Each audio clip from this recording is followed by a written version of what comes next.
Saya itu cerita ini itu bukan mengkritik atau menyindir kelompok tertentu, dan kita trauma dengan peringatan Quran ini. Dulu Ka'bah digawe kebanggaan, angger seputar Ka'bah dianggap luwih bener sing jauh dari Ka'bah. Lha iku dhisik Abu Jahal ngrasa luwih bener mergo ngrumat Ka'bah, Kanjeng Nabi Muhammad orang ngrumat Ka'bah. Kok Nabi mlebu Masjid Haram niku mboten angsal.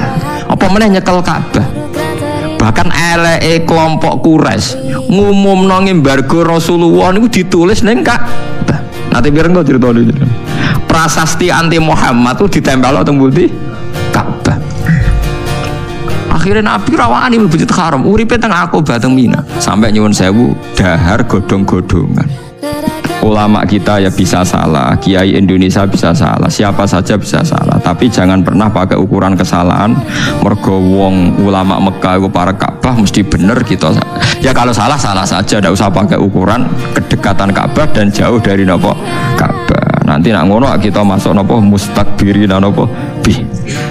Seperti ini Anda jangan langsung bilang pokoknya ulama Arab luwih alim timbang ulama Indonesia. Buku Arab itu turunannya Nabi, kene turunannya Tunggul Ametung.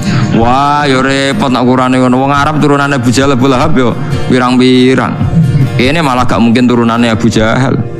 Yo kalau nak sering gajokan bahasa Arab. Ya apapun itu kita punya sejarah apa? Mbah-mbahku ora tau ngusir apa Nabi, tapi mbah-mbah tau ngusir Nabi. Wong Mekah.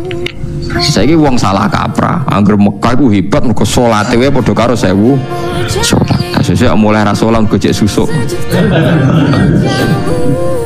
Ya ono wong kaji bahlul, wong bela-bela kathah kaji tapi gak salat.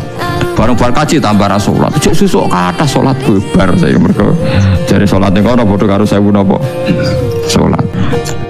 Kue misalnya sholat khusyuk terus jadi bangga ya ujub. Lane ngaji tasawuf penting. Kue sodako bangga jadi ujub. Kue hafal Quran bangga jadi ujub.